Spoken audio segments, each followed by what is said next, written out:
Good Saturday evening, South Carolina weather watchers. I am the host for South Carolina Weather, Joseph Peterson, and sorry that I was away last night and this morning. Yesterday, I went to bed at close to 1, 2 a.m. So when I woke up, it was like 10, 11 o'clock. So I was like, well, I definitely was not making a video at no 1 or 2 o'clock in the morning. And I definitely was not going to make any video at around 10 to 11 o'clock because I thought that potentially there could be an afternoon video, but at the end of the day I don't. An afternoon video, and plus I was busy almost all of today, so I'm just thinking I don't. It wasn't really worth it, is what I'm trying to say. It wasn't really worth it, but we do have some very important updates to go over, so I will go ahead and talk about them now. So, looking at the radar right now, South Carolina, we are all clear from rain right now. So, that is a great thing. After our little rain that we got, I think it was yesterday, we will, we had a big of a break today. And I don't know if y'all went outside or not, but it was nice out there, at least at my house and throughout pretty much this entire area right here, the Tri County region of South Carolina to where I am. It was nice. It was nice and warm. It was hot even. I think it was even hot at some point. So, for sure, it was a nice day. But let's go ahead and zoom out though. Okay? If we zoom on out, look at the entire radar and look at the MRMS. The MRMS right now, if we go ahead and switch to winter weather radar, showing some rain down here inside of eastern Texas and Arkansas, Louisiana, and Oklahoma. Also showing some rain up here near the Great Lakes region up into the northeast, bringing some rain and some snow even all the way up here into North Dakota, Minnesota, Wisconsin, and Michigan as well, bringing snow into some of those regions, to the more northern regions as well. And then we do have some rain and potentially some mixed precipitation down here in the desert southwest and in parts of the Rocky Mountains. This is why we have winter storm warnings and winter weather advisories. We do have, I think these are red flag warnings up here. Low humidity, high temperatures, and gusty winds up there. Do have a blizzard warning up there inside of Alaska, I'm pretty sure. Flood warnings up for the rivers down inside the southeast, south central. I'm trying to see if I see anything else that catches my eye, and I don't think do have some winter weather advisories up there from the snow that's going on right now inside the UP of Michigan as well. So let's go ahead and move on to the cloud cover. Cloud cover for right now is looking pretty good, except for if you're in portions like Columbia, Augusta, Florence, Allendale, places like that. Everyone else should be pretty clear. The upstate might see some clouds as well, but for right now, we are definitely just watching for some isolated or scattered cloud cover throughout most of South Carolina. Here's our current temperatures right now: 59 Greenville, 64 Columbia, 64 Charleston, 64 Moncks Corner, 64 Walterboro, Orangeburg, Fairfax, Barnwell, Beaufort, Savannah. So pretty much if you're from Columbia all the way down near Charleston, all the way down there near Savannah, you're 64. Augusta 62, Anderson 61, Myrtle Beach 61, Bennettsville 61, Florence 61, Sumter 64.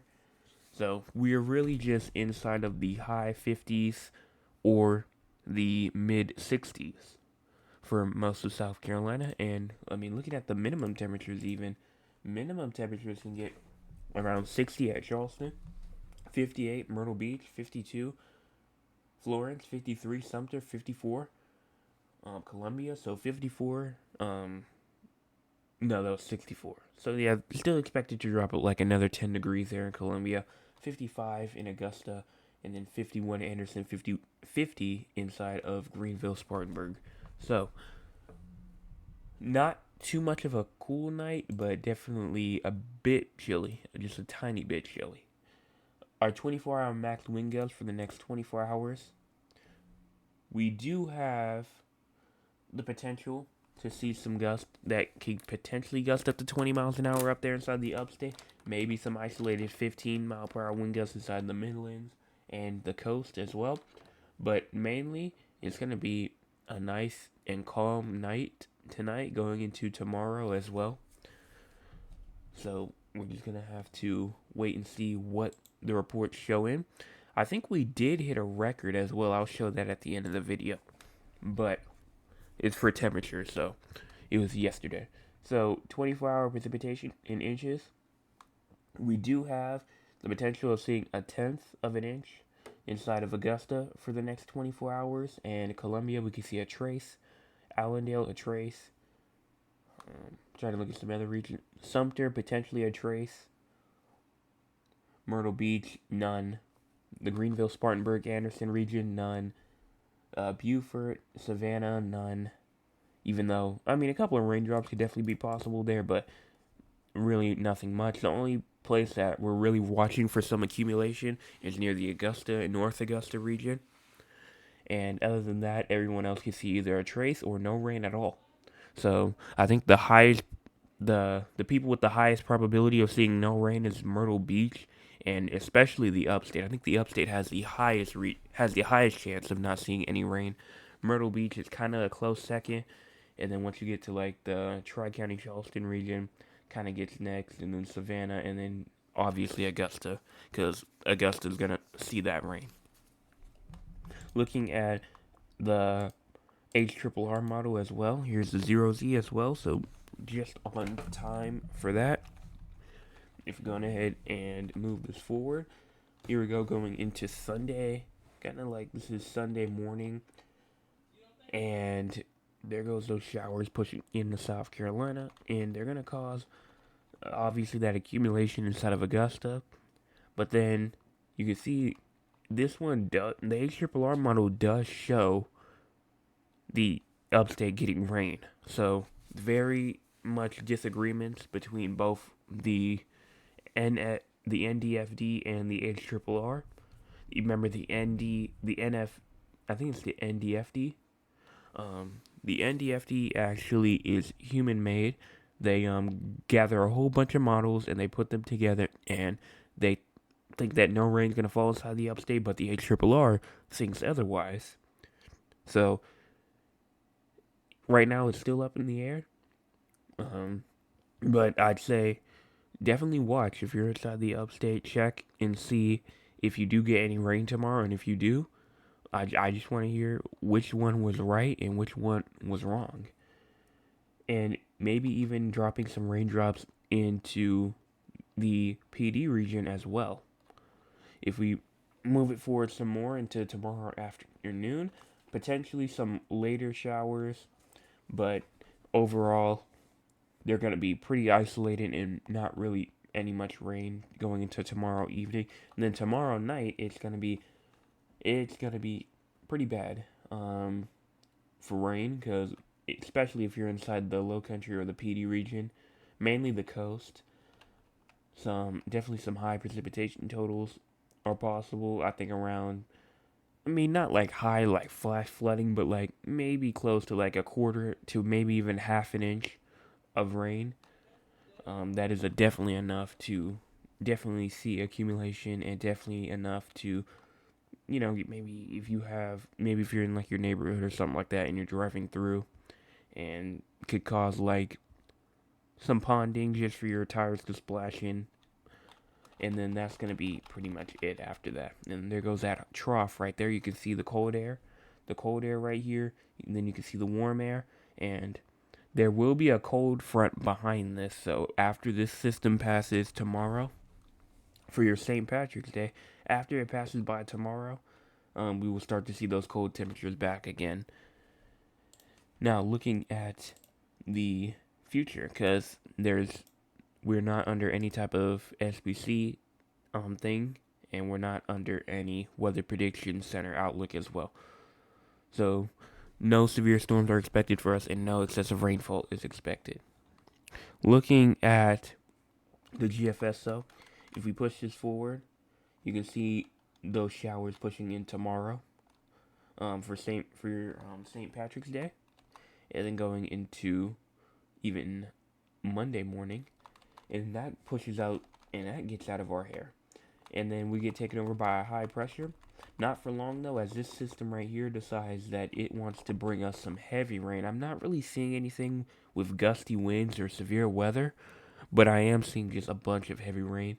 So I think for us, I don't really see severe weather as a threat, but I do see some heavy rain as a threat with this. This is on March the 22nd, going into the 23rd.